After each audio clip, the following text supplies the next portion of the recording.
Oui,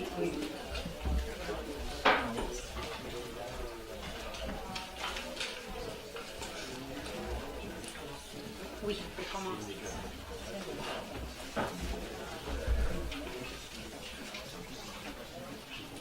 Est-ce que vous m'entendez? Bonsoir. Tout le monde est assis. Alors, bonsoir et soyez bienvenus à notre lancement collectif qui marque aussi notre début éditorial. Je dois lire parce que je suis tellement émue. J'avais peur de ne pas rater des choses que je vais vous dire. Comme vous le savez, déjà probablement, l'édition Hashtag a été fondée en décembre 2017 à l'initiative de 4 personnes qui se trouvent ce soir avec nous. Miruna Tarkeu, Mirela Vedean, Daniel Ursake et moi-même, Félicia Miali. Vous allez probablement nous poser et vous poser la même question avec laquelle nous sommes déjà habitués. Pourquoi maintenant et pourquoi Hashtag? Tout d'abord, une maison d'édition née au moment où ses fondateurs sont certains de pouvoir offrir une alternative au paysage éditorial actuel. Notre initiative est issue du constat que, malgré la grande quantité de livres qui se publient au Québec, il y a une grande partie de lecteurs et d'auteurs qui ne se sentent pas interpellés par ce qu'on trouve dans les rayons des librairies. Ainsi, notre intérêt se tourne premièrement vers les auteurs en provenance de la diversité. Pour nous, cependant, la diversité n'est pas associée avec la couleur de la peau ou des endroits exotiques, tels que les anciennes colonies françaises ou britanniques. Pour nous, la diversité est sous nos yeux, cachée en pleine vue. Elle se réfère d'abord à la diversité de communautés audibles, blanches de peau, mais fortes d'une grande diversité linguistique. Diversité se réfère aussi aux communautés marginalisées parfois à cause du sexe, de l'âge, des déficiences physiques ou d'orientation sexuelle. La société québécoise est beaucoup plus diversifiée que son image telle que reflétée dans sa littérature. Nous espérons que le terme hashtag exprime parfaitement la mission de notre maison d'édition, animée par un idéal d'éclectisme, de diversité de thèmes et de sujets, et cela dans une perspective de mondialisation. Au-delà de cette philosophie, dans nos pensées d'auteurs et d'artistes, Hashtag a été fondé au moment où nous avons pu réunir une équipe qui partage la même vision sur la question de l'alternative éditoriale. C'est ainsi que Miruna et Mirela se sont joints à moi dans cette démarche.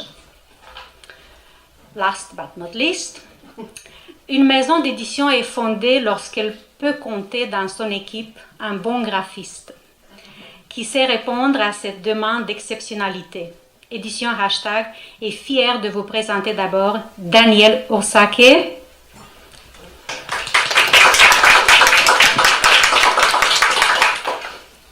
qui est un des meilleurs graphistes en ville, qui a su donner dès le début à nos livres une distinction rarement atteinte par une maison débutante.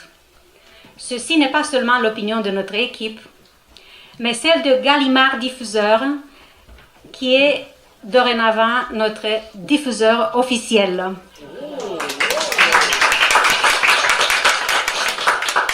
En tant que présidente et fondatrice, je me sens choyée d'avoir à mes côtés une équipe aussi forte, professionnelle et dévouée. Je veux aussi remercier les auteurs qui nous ont fait confiance et ont accepté de publier leurs livres aux éditions Hashtag. Maintenant, j'ai le plaisir de vous présenter Miruna Tarkeu, directrice littéraire qui est aussi un des premiers auteurs de notre maison. Alors, je vais vous dire quelques mots. Journaliste et critique littéraire, Miruna complète présentement sa thèse de doctorat à l'Université McGill, publiant régulièrement des articles dans des revues telles que L'Esprit libre, Entre vous et La recrue du mois. Certains d'entre vous la connaissaient probablement comme un enfant prodige, celle qui a écrit ses premiers romans à 16 ans. Toutefois, à la différence de tant de petits prodiges, elle a su continuer sa carrière et faire un autre début littéraire avec son premier livre adulte. L'apprentissage du silence est un livre comme on écrit rarement de nos jours.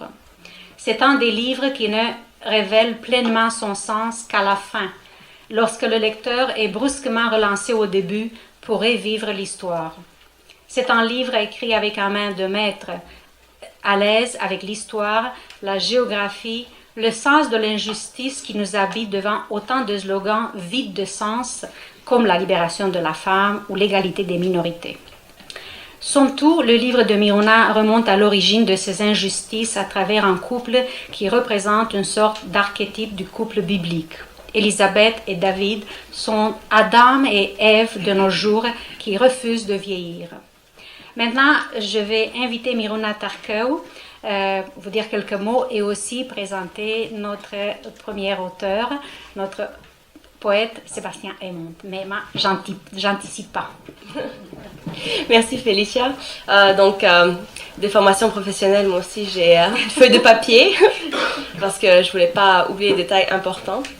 Donc je vous remercie d'abord d'avoir répondu en si grand nombre à mon invitation, notre invitation. C'est vraiment très sympathique d'être présente avec vous ce soir.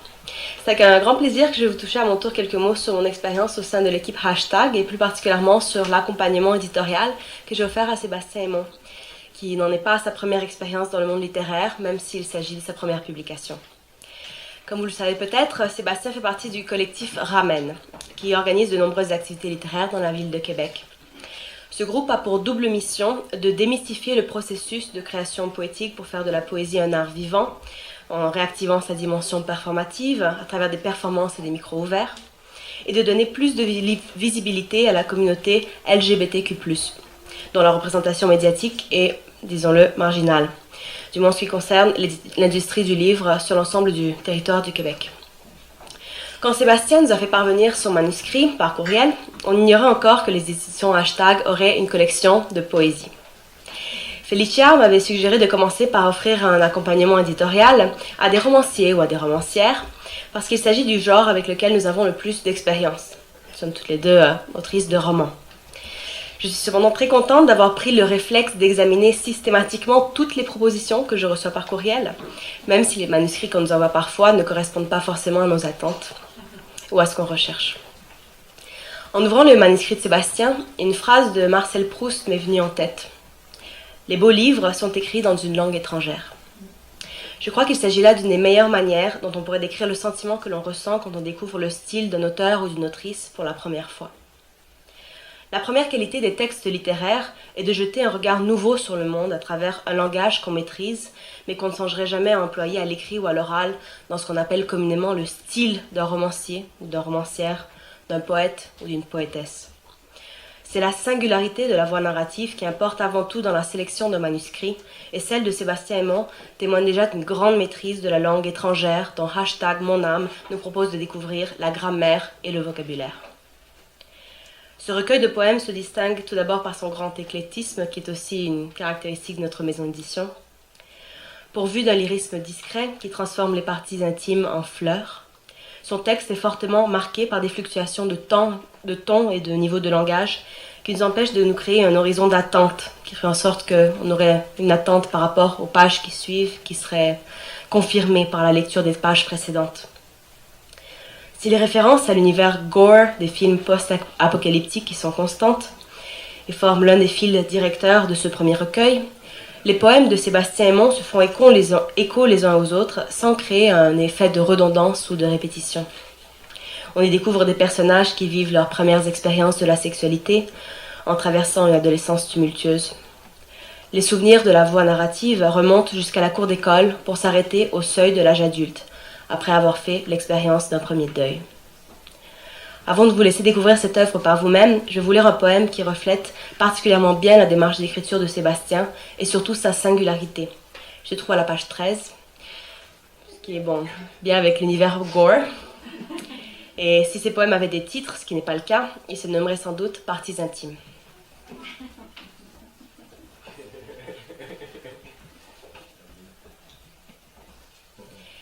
Je crois que le sens secret des événements qui ont suivi se trouve là-bas, dans un gymnase d'école secondaire, mais je ne suis sûre de rien.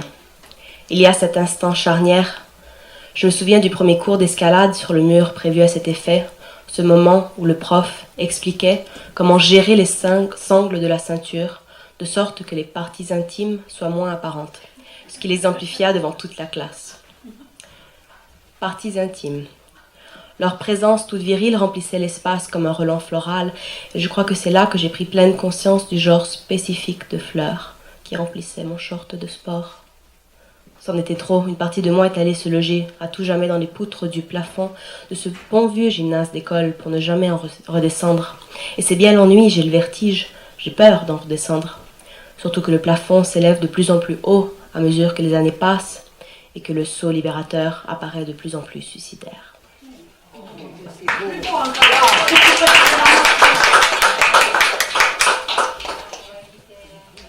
Donc j'invite à présent Sébastien Aymon à vous parler de son œuvre.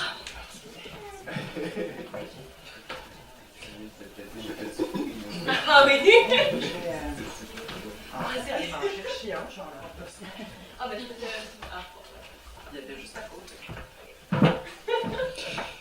Moi, en réalité, j'ai l'impression que Miruna a dit tout ce qu'il y avait à dire. J'ai pas nécessairement de langage de littéraire, même si c'est ce que j'étudie aussi. Je préfère laisser la poésie s'exprimer. J'ai l'impression que le texte dit tout ce qu'il y a à dire. Que je vais vous en lire. Je vais vous lire la première suite poétique, en fait, qui s'intitule « L'orgueil des fleurs ».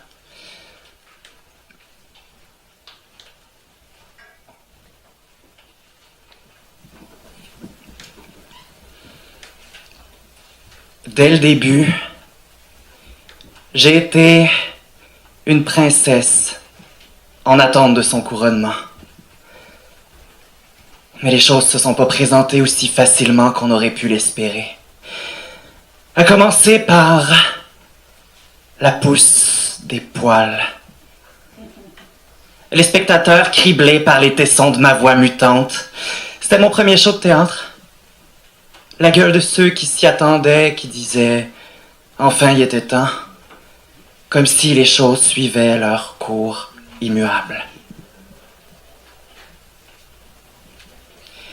Esthétique néon peine s'embourber dans les toilettes, enfilade de casiers choco caramel qu'on bouffe pour aller se faire dégueuler, en bonne et due forme pendant la récré de l'après-midi. Esthétique, la bouche de Laura, qu'on a dépucelée dans la cour de l'école primaire. C'est ce qu'on raconte, et qui entretient depuis une relation ambiguë avec les gummy bears et les lames de rasoir. Esthétique slasher 80s, les avant-bras charcutés sur lesquels on rabat les manches d'un chandail de Freddy Krueger, et les cols roulés pour cacher les chags de poêle ou les seins naissants. Ici, on apprend à feinter la bave caillée des footballeurs dans nos shorts.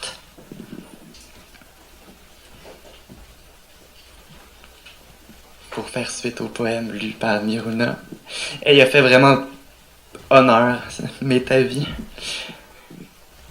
De là-haut, j'ai une vue plongeante sur les cervelles d'une congrégation de sorcières, et je suis la princesse dans sa tour. Pas le genre qui se marie trop jeune avec un prince générique, plutôt celle dont l'histoire finit mal, sous la guillotine ou empoisonnée par sa belle-mère abonnée à Châtelaine, qui se retrouve allongée dans son vomi encore grumeleux de la bartende qui lui a servi de déjeuner.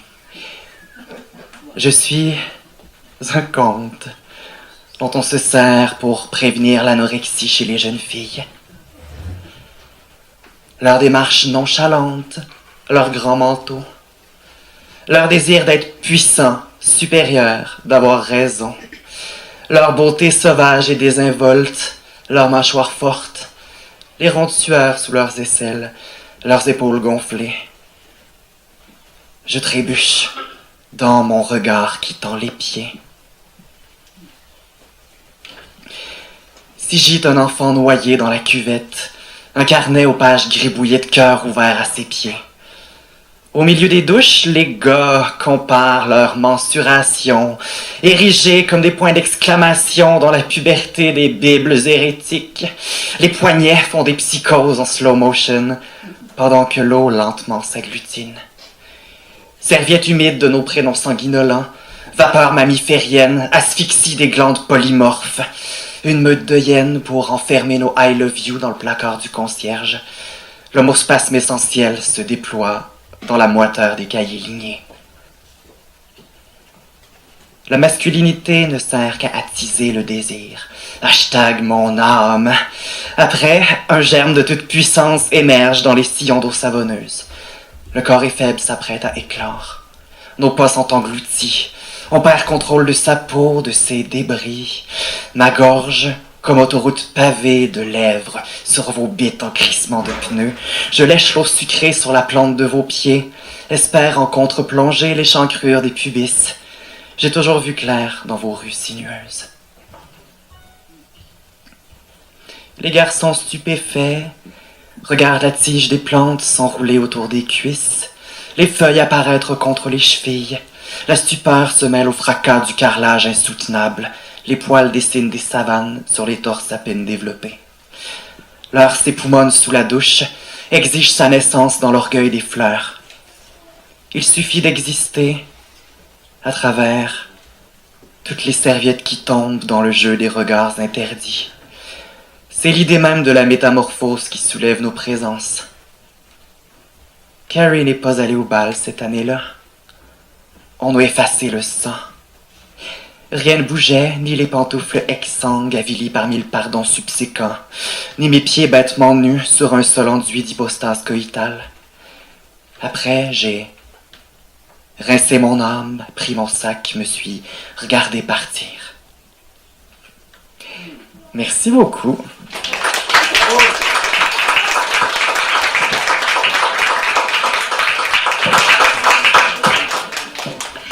Merci Sébastien. Ta poésie, on l'aime encore plus que dans le manuscrit. Maintenant, j'ai le plaisir je vais inviter Mirella Vedean, la directrice de la collection Notification, collection d'essais. Elle va vous parler plus et dans des meilleurs termes que moi de ce que notre collection essai fait. Mais d'abord, je vais lire juste deux petits mots sur qui est Mirella. Elle est détentrice de 2 maîtrises en littérature et d'un doctorat interdisciplinaire en arts et humanités. Elle a été professeure et chercheure en lettres et sciences humaines pour plus de 10 ans à l'Université Concordia de Montréal. À présent, elle suit l'évolution du savoir à travers des disciplines existantes ou émergentes depuis une position de conseillère académique à l'Université de Montréal. Elle est auteure de plusieurs essais critiques individuels et de plusieurs ouvrages collectifs. Merci beaucoup Felicia, merci beaucoup tout le monde. Merci Sébastien. On passe à un tout autre registre avec la collection Notification. Alors j'ai le bonheur de diriger la première collection des éditions Hashtag que j'ai nommée Notification dans le but de demeurer dans le numérique qui nous entoure et nous complète de nos jours.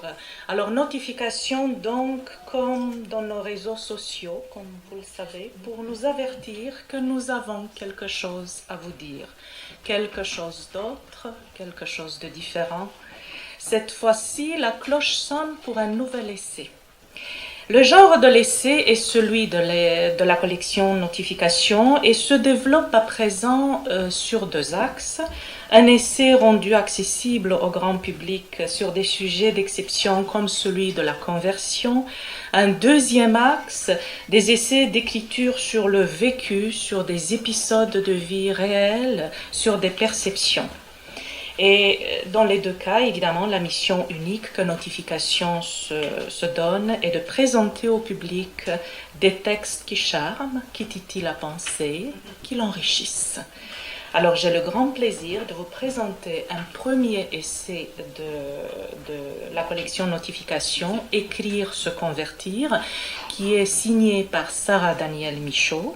Sarah qui a su saisir en profondeur et qui a une pensée particulièrement profonde à partir du littéraire, ce concept de la conversion qui traverse les siècles, qui traverse aussi plusieurs genres, donc qui est forte d'une imposante intermédialité. Sarah Danielle, elle détient un doctorat en littérature comparée à l'Université de Montréal, À présent, Sarah est professeure. Elle enseigne au Cégep Saint-Laurent.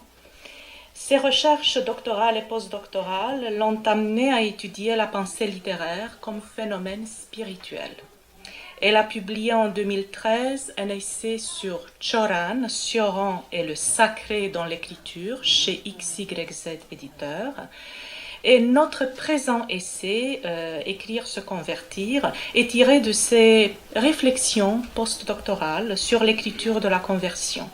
Alors j'invite Sarah à dévoiler surtout le pourquoi de ce sujet de la conversion dans son parcours. Quelle fut sa source d'inspiration et sa raison lorsqu'elle s'est attachée à lire des textes magnifiques que vous retrouverez en abîme dans son essai Écrire se convertir. Sarah.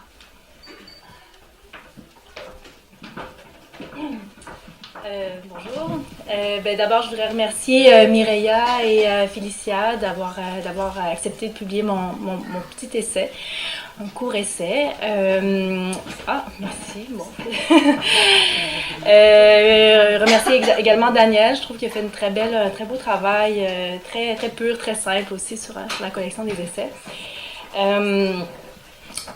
Donc Mireia, je la connais depuis longtemps, on partage une même vision de la pensée, une même vision du savoir, de la pensée littéraire.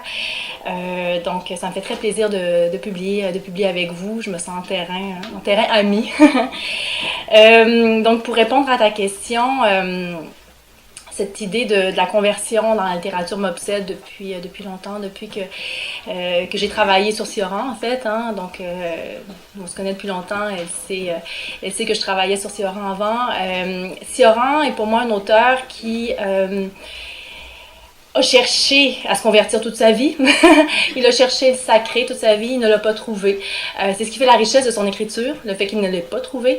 C'est ce qui active, c'est ce qui met en marche aussi cette écriture-là. Donc j'ai publié une première fois là-dessus. Ça va, mais on reste un peu sur sa fin. À lire, relire, réécrire sur un auteur qui n'atteint pas le sacré, qui ne le touche pas finalement. Donc c'est la raison pour laquelle ça m'est resté en tête. C'est comme si c'était un projet quelque part un peu inabouti, mais et j'ai voulu aller voir du côté d'autres auteurs qui, eux, l'ont atteint ou croient l'avoir atteint, ou peu importe, dans ce cas-ci. Je me suis penchée sur des auteurs comme Saint-Augustin, mais avant, j'ai voulu un peu réfléchir aux deux voies principales pour moi qui impliquent la conversion, c'est-à-dire se convertir à travers l'affect ou se convertir à travers le savoir, est-ce que ça engage? Donc j'ai réfléchi à partir des textes antiques, la question des exercices spirituels chez les anciens.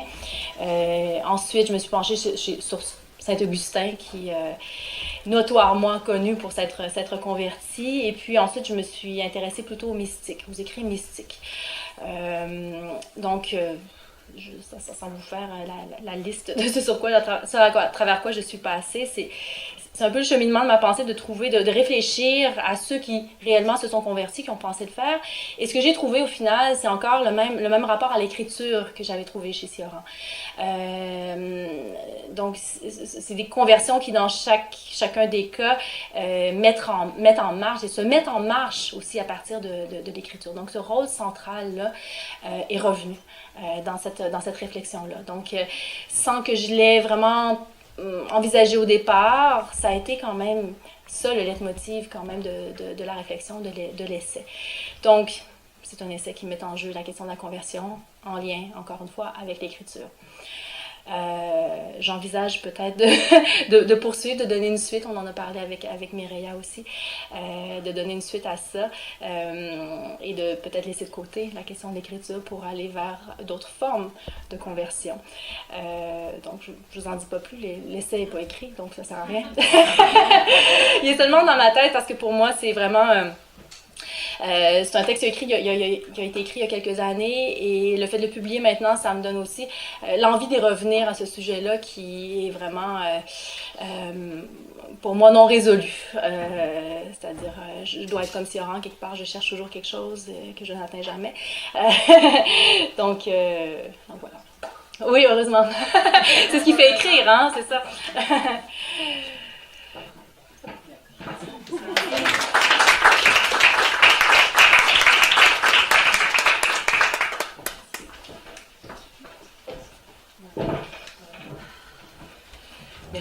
Sarah pour cette présentation.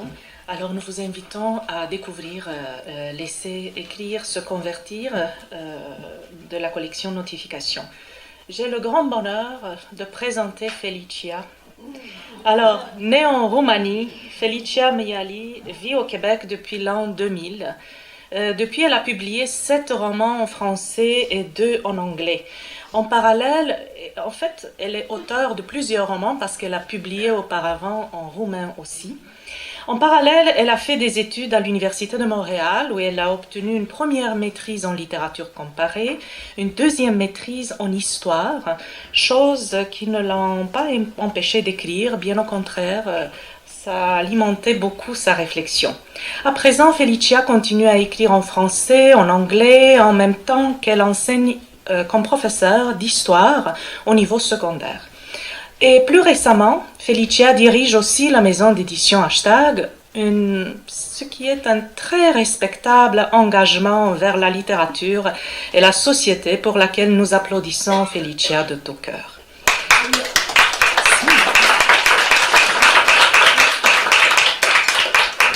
Pour ma part, je connais Felicia depuis plus de 7 ans. En 2011, j'étais professeure adjointe à l'Université Concordia au département d'études françaises quand j'ai invité Felicia à parler à mes étudiants d'un de ses romans, à donner une conférence sur Dina.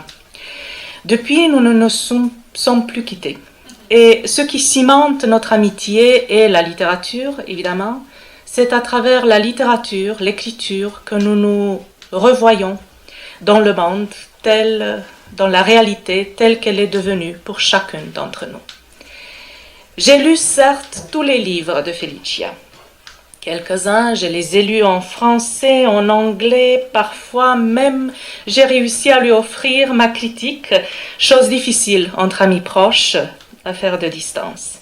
J'ai donc lu ce livre qui a été choisi par Felicia pour les éditions Hashtag, qui s'appelle Une deuxième chance. J'ai lu ce livre en 2 langues et je l'ai souvent commenté avec Felicia en français et en roumain. C'est donc une histoire qui est filtrée par 3 langues, par 3 modalités de pensée qui mènent étrangement au même point. Et je ne vous le dévoilerai pas. Je vous invite à le découvrir ou redécouvrir sous la plume française, cette fois-ci de la très talentueuse Felicia Miali.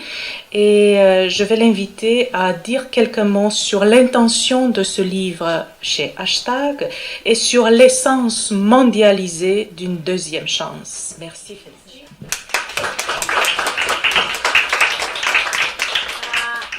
Alors, le livre en question, c'est celui-ci, Le Rouge, qui marque en fait, Daniel a eu une très belle idée, je pense, de mettre sur la couverture du premier livre les couleurs, l'emblème des éditions Hashtag, qui est le rouge et le noir.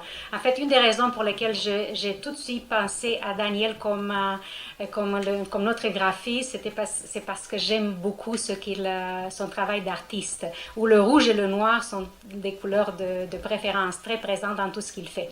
Donc, c'est le livre aussi, donc l'étiquette, le logo des éditions Hashtag, le rouge et le noir. Et aussi le premier titre qui débute en fait notre série roman, mais c'est une traduction de ce livre qui a été publié d'abord en anglais, A Second Chance, avec Linda Leith Publishing. C'était publié en 2012, donc c'est déjà un livre sélectionné par quelqu'un d'autre qui a fait ses épreuves comme dans une autre maison d'édition.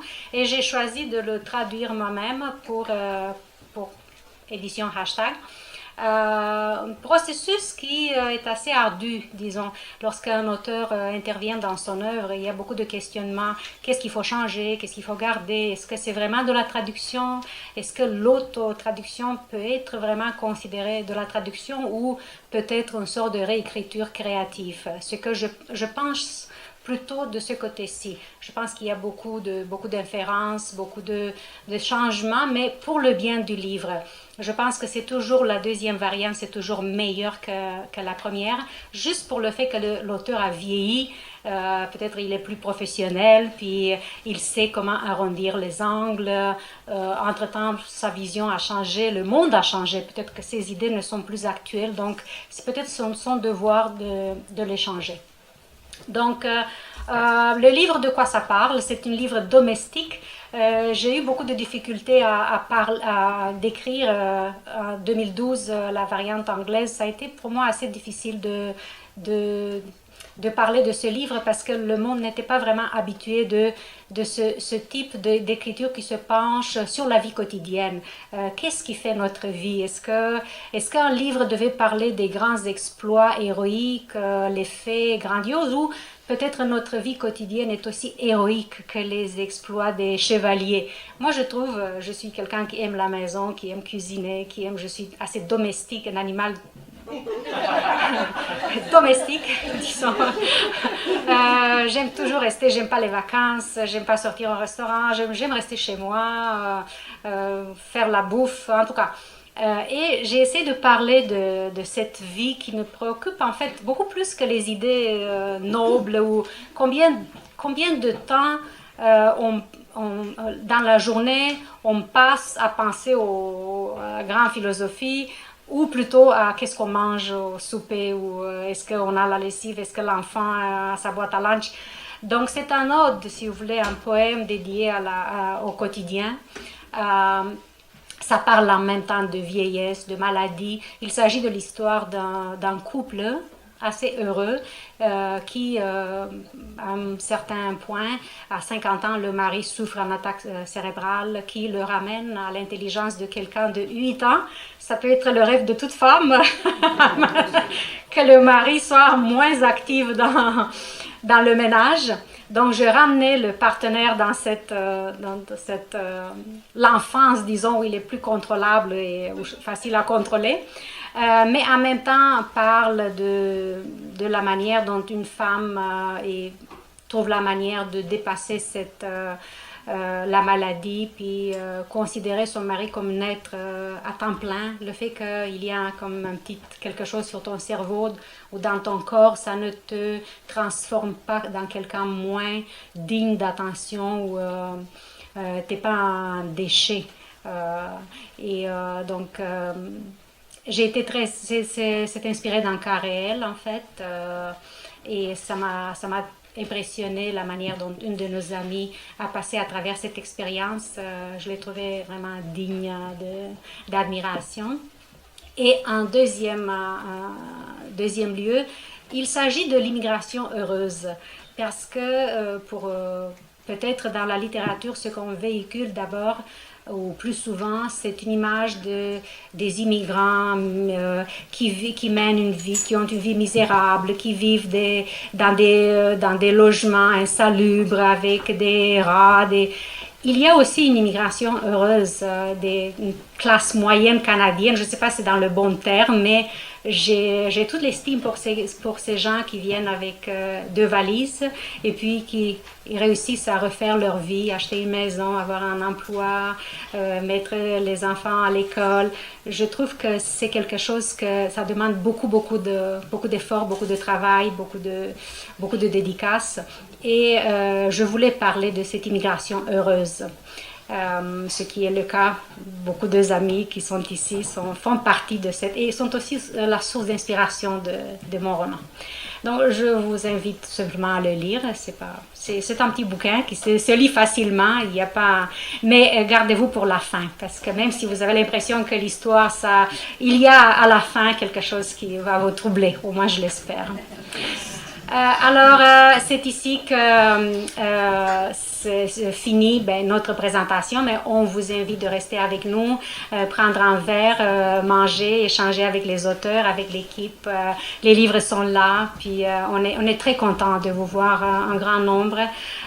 C'est d'autant plus apprécié que c'est jeudi. Je sais qu'en milieu de semaine, les gens sont occupés, mais c'est très généreux de votre part d'être ici et d'encourager notre projet. peut-être que l'année prochaine, on va être beaucoup plus riche, beaucoup plus de titres. Et on vous attend aussi. On vous donne un rendez-vous l'année prochaine. Merci beaucoup.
Merci.